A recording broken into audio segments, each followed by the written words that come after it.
ಮಾನ್ಯ ಸಚಿವರು ಏನಂತಂದ್ರೆ ಮೂರಕ್ಕ ಉತ್ತರ ಕೊಟ್ಟಾರ ಅವರು.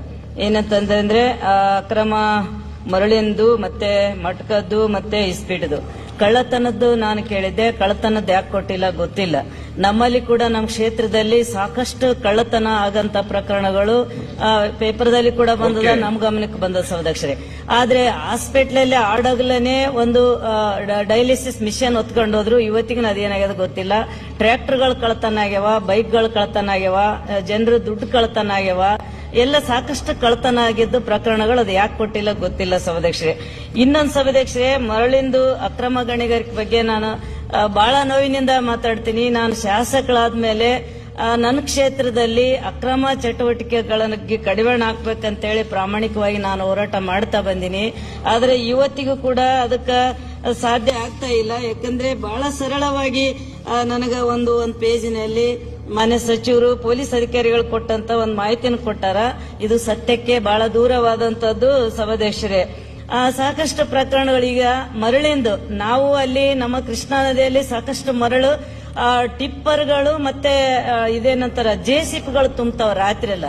ಈಗ ಜನರ ಕಡೆಯಿಂದ ಫೋನ್ಗಳು ಬರ್ತಾವ ನನಗ. ಏನಂತಂದ್ರೆ ರೈತರು ಬೆಳೆದಂತ ಬೆಳೆಗೆ ಧೂಳು ತುಂಬಿ ನಮ್ದೆಲ್ಲ ಹತ್ತಿ ಬೆಳಿತಾರ, ಮೆಣಸಿನಕಾಯಿ ಬೆಳಿತಾರ, ಅದಕ್ಕೆಲ್ಲ ಧೂಳು ಮುಚ್ಚತದ ಅಂತೇಳಿ ಒಂದ್ ಕಡೆ ಫೋನ್ ಮಾಡಿದ್ರೆ, ಮಹಿಳೆಯರು ರಾತ್ರಿ ಆದ್ರೆ ನಾವು ಬಯಲುದೇಶಕ್ಕೆ ಹೋಗ್ಬೇಕು, ಓಡಾಡ್ಬೇಕಂದ್ರೆ ನಮ್ಗೆ ಆಗ್ತಾ ಇಲ್ಲಮ್ಮ, ಇದೇನು ಕಷ್ಟ ಅಂತ ಫೋನ್ ಮಾಡಿದಾಗ, ನಾನು ಸಂಬಂಧಪಟ್ಟ ಇಲಾಖೆಗೆ ಫೋನ್ ಮಾಡಿದಾಗ ಅದನ್ನ ಯಾವುದೇ ಕ್ರಮ ತಗೊಂಡಿಲ್ಲ ಸಭಾಧ್ಯಕ್ಷರೇ. ಇಂಥವೆಲ್ಲ ಪ್ರಕರಣಗಳು ನಡೀತೇವ. ಮತ್ತೆ ಮಟಕ ಕೂಡ ನಡೀತೇವೆ ಸಭಾಧ್ಯಕ್ಷರೇ. ಅಲ್ಲಿ ಅವರು ನಾವು ಏನು 2023ನೇ ಇಸ್ವಿಯಲ್ಲಿ ಒಂದೇ ನಿಮಿಷ ಸಭಾಧ್ಯಕ್ಷರೇ, ಈ ತರ ನಾವು ಕಡಿವಾಣ ಹಾಕಿವಿ ಅಂತ ಹೇಳ್ತಾರೆ. ಮತ್ತೆ ಸಿಸಿಐ ಅವರು ನೇತೃತ್ವದಲ್ಲಿ ಅಧಿಕಾರಿಗಳು ಮತ್ತು ಸಿಬ್ಬಂದಿಯವರನ್ನ ನೇಮಕ ಮಾಡಿ ವಿಶೇಷ ತಂಡವನ್ನು ನಾವು ರಚನೆ ಮಾಡಿವಿ ಅಂತ ಹೇಳ್ತಿದಾರ. ನಿಜವಾಗ್ಲೂ ಅಲ್ಲಿ ಯಾವ ತಂಡಗಳು ರಚನೆ ಆಗ್ಯಾವಷ್ಟೇ, ಯಾವ ತಂಡಗಳು ಅಲ್ಲಿ ಕೆಲಸ ಮಾಡ್ತಾ ಇಲ್ಲ. ಅವರು ಈಗೇನು ಆ ತಂಡದಲ್ಲಿ ಇರೋರು ಹೋಗಿ ಒಂದು ಫೋಟೋ ತೆಕ್ಕೊಂಬರ್ತಾರೆ. ಚೆಕ್ ಪೋಸ್ಟ್ ನಲ್ಲಿ ಒಂದು ಸಿಸಿ ಕ್ಯಾಮೆರಾ ಇಲ್ಲ ಸಭಾಧ್ಯಕ್ಷರೇ. ನಾನೋಗಿ ನೋಡಿದಾಗ ಅಲ್ಲಿ ಇದೇನದ ಒಂದು ದಾಖಲೆ ಇಲ್ಲ, ಒಂದು ರಿಜಿಸ್ಟರ್ ಇಲ್ಲ, ಒಂದು ಸಿಸಿ ಕ್ಯಾಮೆರಾ ಇಲ್ಲ. ಎಷ್ಟೆಲ್ಲ ಪ್ರಕರಣಗಳು ನಡೀತೇವೆ. ಇದರಿಂದ ಸಾಕಷ್ಟು ಸಾವು ನೋವುಗಳಾಗ್ಯಾವ ಸಭಾಧ್ಯಕ್ಷರೇ. ಮೊನ್ನೆ ಮುಖ್ಯಮಂತ್ರಿಗಳಿಗೆ ಭೇಟಿಯಾಗಿ ಒಂದು ಮನವಿ ಕೊಟ್ಟೆ. ನಾನು ಇಬ್ಬರು ತಂದೆ ತಾಯಿ ಗಾಡಿ ಮೇಲೆ ಬರೋ 2 ಚಿಕ್ಕ ಮಕ್ಕಳನ್ನ ಬಿಟ್ಟು ಅವರು ಪ್ರಾಣ ಕಳ್ಕೊಂಡ್ರು. ಅದನ್ನ ನನಗ ಬಹಳ ನೋವು ತರ್ತದ ಸಭಾಧ್ಯಕ್ಷರು. ಇದೆಲ್ಲ ಎದಕ್ಕಾಗ್ತದಂದ್ರೆ ಅಕ್ರಮ ಮರಳು ಅಲ್ಲಿ ಹೋಗೋದ್ರಿಂದ ಇಂಥವೆಲ್ಲ ಕಡಿವಾಣನೇ ಇಲ್ಲ. ನಾವು ಅಲ್ಲಿ ಓಡಾಡಂತ ಪರಿಸ್ಥಿತಿ ಇಲ್ಲ. ನಾನು ನೈಟ್ ಏನಾದ್ರೂ ಕಾರ್ಯಕ್ರಮಗಳಿಗೆ ಏನಾದ್ರೂ ಹಳ್ಳಿಯಲ್ಲಿ ನಾನು ಸೋಷಿಯಲ್ ಆಗಿ ಅಡ್ಡಾಡ ಇಂತಕ್ಕೆ ನಾನು ಯಾವ್ದನ್ನೊಂದು ಟೀ ಪ್ಯಾಕೆಟ್ ನಾನು ಯಾವತ್ತೂ ಹೋಗೋದಿಲ್ಲ. ಏನನ್ನ ಕಾರ್ಯಕ್ರಮ ಅದ, ಯಾರಿಗ ಆರಾಮಿಲ್ಲ, ಮಾತಾಡ್ಸ್ಬೇಕು, ದೇವಸ್ಥಾನ ಸಭಾಧ್ಯಕ್ಷರೇ, ಇಷ್ಟೆಲ್ಲ ನಾನು ಹೋದ್ರೆ ಅಲ್ಲಿ 10 ಗಾಡಿಗಳು ನನ್ನ ಬೆನ್ನತ್ತಾವ. ಎದಕ್ಕಪ್ಪ ನೀವು ಬರ್ತೀರಂತೆ ಮನಿತನ ಬಂದು ನನಗೆ ಬೆದರಿಕೆ ಹಾಕ್ತಾರ, ನಿಮ್ಮನ್ನ ಕಾಯಕ್ ಬರ್ತೀವಿ ನಾವು ಅಂತ ಹೇಳ್ತಾರ. ಸಭಾಧ್ಯಕ್ಷರೇ, ನಾನೊಬ್ಬ ಮಹಿಳಾ ಶಾಸಕಳು. ಈ ತರ ನನ್ನಲ್ಲಿ ಘಟನೆ ನಡೆದ್ರೆ ಸರ್ಕಾರ ಯಾವ ರೀತಿ ಕ್ರಮ ತಗಂತದ ಅನ್ನೋದು ತಾವು ತಮ್ಮ ಮುಖಾಂತರ ಇವತ್ತು ಕಡಿವಾಣ ಹಾಕ್ಬೇಕು. ನಾನೇನ್ ಹೇಳ್ತೀನಿ ಅಂದ್ರೆ ನಮ್ಮಲ್ಲಿ ಕೂಡ ಸಾಕಷ್ಟು ಮರಳಿನ ಅವಶ್ಯಕತೆ ಅದ. ಅದನ್ನ ಟೆಂಡರ್ ಮಾಡ್ಯಾರ, ಆದ್ರೆ ಅದನ್ನ ಓಪನ್ ಮಾಡಿಲ್ಲ. ಇದ್ರ ಉದ್ದೇಶ ಏನಂತಂದ್ರೆ ಅಕ್ರಮವಾಗಿ ಇದರಿಂದ ದೊಡ್ಡ ಕೈಗಳದವ ಸಭಾಧ್ಯಕ್ಷರೇ.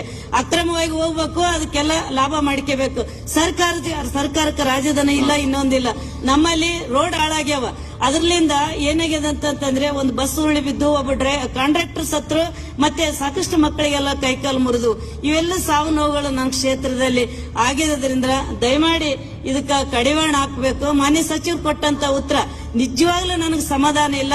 ಯಾಕಂದ್ರೆ ಅವ್ರ ಮನೇಲಿ ಕುಂತ್ಕೊಂಡು ಅವ್ರಿಗೆ ಕಾಲು ಮುರಿದು ಹೇಳಿ ಬಂದೀನಿ. ಸರ್, ದಯಮಾಡಿ ನಾನೊಬ್ಬ ಸಾಮಾನ್ಯ ಮಹಿಳೆ, ನಾನು ತಾಲೂಕೆಲ್ಲ ನಾನು ಹಿಂದುಳಿದ ತಾಲೂಕಾದ ನನ್ನಂತ ಬಡವಳನ್ನ ಆರಿಸ್ಯಾರಂದ್ರೆ ನ್ಯಾಯ ಕೊಡ್ರಿ ಅಂತೇಳಿ ಅಲ್ಲಿ ಏನಂತ ಎತ್ತಿ ಕಟ್ತಾರಂದ್ರೆ ನಾವೇನ್ ಮಾಡೋದ್ರಿ, ಅಲ್ಲಿ MLA ಬಂದ್ ಮಾಡ್ಯಾರ ಅಂತೇಳಿ ಮನೆಗೆ ಜಗಳಕ್ಕೆ ಕಳಿಸ್ತಾರ. ಇದನ್ನ ನಾನು ಹೆಂಗ ಫೇಸ್ ಮಾಡ್ಲಿ ನಾನೊಬ್ಬ ಮಹಿಳೆ? ದಯಮಾಡಿ ಸರ್ ಇದ್ರ ಬಗ್ಗೆ ತಾವು ಅಧ್ಯಕ್ಷ ಏನಾಗಿದೆ, ಜನಪ್ರತಿನಿಧಿಗಳಿಗೆ ರಕ್ಷಣೆ ಇಲ್ಲ ಅನ್ನೋ ರೀತಿಗೆ ಬಂದಿದ್ದೇವೆ. ದಯಮಾಡಿ ಗೃಹ ಸಚಿವರು ನಾನು ಒತ್ತಾಯ ಮಾಡ್ತೀವಿ ತಮ್ಮ ಮುಖಾಂತರ ಇದೆಲ್ಲ ಒಂಚೂರು ಕಡಿವಾಣ ಏನು ಅಕ್ರಮ ಮಾಡಲು ದಂಧೆ ಇರ್ಬೋದು ಇವೆಲ್ಲ ಕಡಿವಾಣ ಆಗದೆ ಇದ್ರೆ ಇಂತ ಅವ್ರ ಮನೆ ಮುಂದೆ ವಿಡಿಯೋ ಎಲ್ಲ ನೋಡಿದ್ವಿ ಅಧ್ಯಕ್ಷೆ. ತುಂಬಾ ಜನ ಅಲ್ಲಿ ಹೋಗಿ ಅವ್ರ ಮನೆಗೆ ಮುತ್ತಿಗೆ ಆಗ್ತಕ್ಕಂಥದ್ದು ಒಬ್ರು ಮಹಿಳಾ ಸದಸ್ಯರ ಮೇಲೆ ಮನೆಗೆ ಹಿಂಗ್ ಮಾಡ್ತಾ ಇದಾರೆ ಅಂದ್ರೆ ಖಂಡಿತ ಗೃಹ ಸಚಿವರು ಇದಕ್ಕೆ ಉದಾಸೀನ ಮಾಡ್ದಂಗೆ ದಯಮಾಡಿ ಇಂಥವಕ್ಕೆಲ್ಲ ಕಡಿವಾಣ ಹಾಕಿದ್ರೆ ರಾಜ್ಯ ಒಂದು ಒಳ್ಳೆ ರೀತಿ ಜನಪ್ರತಿನಿಧಿಗಳಿಗೆ ನಮಗೆ ರಕ್ಷಣೆ ಇಲ್ಲ ಅಂದ್ರೆ ಮತ್ತೆ ಹೇಗೆ ಅನ್ನೋದು ಪ್ರಶ್ನೆ ಆಗುತ್ತೆ.